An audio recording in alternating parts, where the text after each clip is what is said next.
حياكم الله مشاركينا متابعينا من مغاربة وجزائريين داخل الأوطان وخارج الأوطان. الجديد صفحة جديدة على الفيسبوك المغربي الحر. إن شاء الله غنخلو لكم الرابط في وصف هذا الفيديو أو في تعليق أسفل الشاشة. الحقيقة في دقيقة في قناة الحقيقة.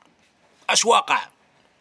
عادت حليمة إلى عادتها القديمة. الإعلام المصري، نعم الإعلام المصري اللي منحبوش، يتحدث على استقبال مسؤولي الجيش لنادي بيراميدز المصري. نسى أو تناسى الإعلام المصري ما فعلته الشرطة المصرية في حق جماهير الجيش الملكي المغربي. اليوم الإعلام المصري يتحدث على مقابلة بيراميدز ومقابلة الجيش وما عطاوناش ملاعب ديال التدريب واو واو واو واو واو، تنتعرضوا لمضايقات عدة وقدموا شكاية للكاف. هذا هو الإعلام المصري، هذا هو الإعلام المصري. دائما أقولها لأصدقائي،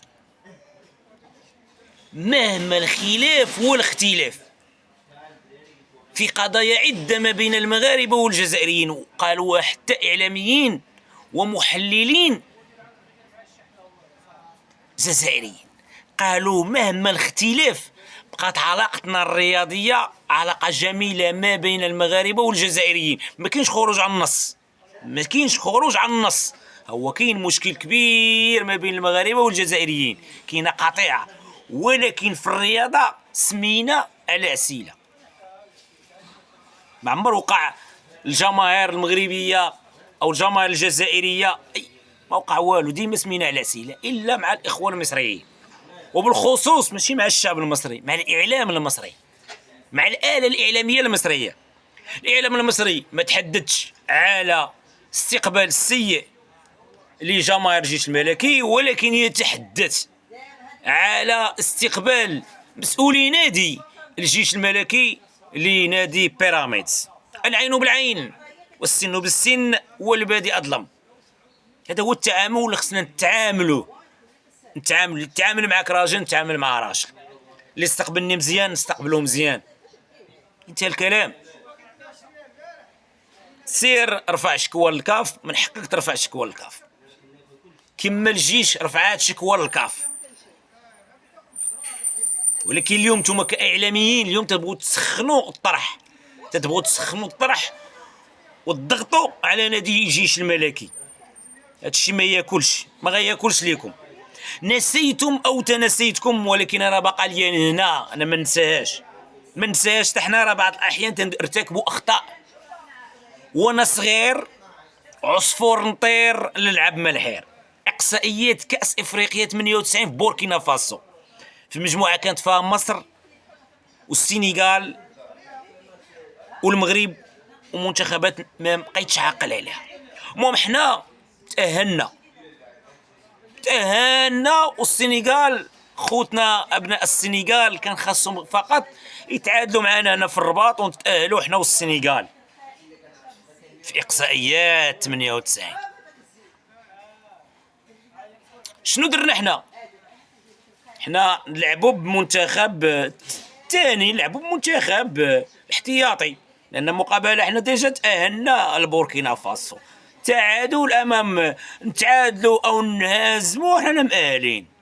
ربحنا السنغال باش نأهلوا مصر في 98، ولا رجعنا ل 96 شكون اللي قسانا في 96 من البطوله ديال جنوب افريقيا ديال الزعيم التاريخي نيلسون مانديلا اللي فاز بجنوب افريقيا. رجعوا التاريخ، حنا اللي اهلنا المصريين، فزنا على السنغال واهلنا المنتخب المصري. البوركينا فاسو والمنتخب المصري هو اللي فاز. الاعلام صافي، المصريين مابقوش غيتكلموا عليها، نساوها، لان الخير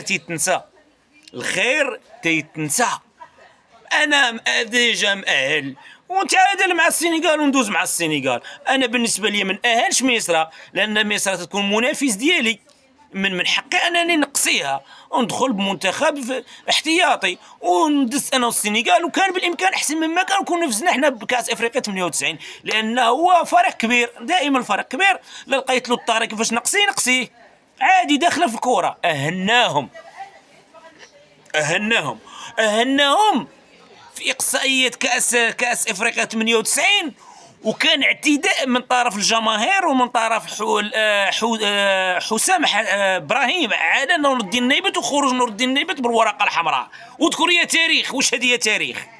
وفي 86 ربحونا بصحه في 86 في النصف النهائي.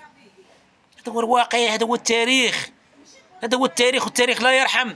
واليوم خارجين تتباكاو وتقول لك الاستقبال والمغاربه ما استقبلوناش وكذا. بعض اليوتيوبر المصريين اللي قالوا كلمه حق، قالوا بان خطأنا في حقهم احنا ما استقبلناهمش مزيان ونستحقوا اكثر من هذا. ولكن اليوم الجيش الملكي مطالب اليوم بتحقيق انتصار والفوز على نادي بيراميدز الشركه ب3-0. قادرين ان شاء الله باش اننا ننتصروا ونسدوا ديناتنا. لا خرجوا اللعيب مرحبا، نسدوا ديناتنا ونركزوا بعدا على المقابله، نساليو المقابله وننتصروا في المقابله، وغادي نجاوبوهم وغنبعثوا لهم برسائل شديده اللهجه، وغنجبدوا لهم التاريخ الاسود، لان عندي دوسي على المصريين. انا فما يدور المصريين غنجبد لهم الدوسي وغنجبد لهم شاهد عليها فاروق جعفر نجم الكره المصريه في مرحله الثمانينات والسبعينات. بارطاج بغينا يوصل الاعلام المصري هذا الفيديو. الى الملتقى ان شاء الله.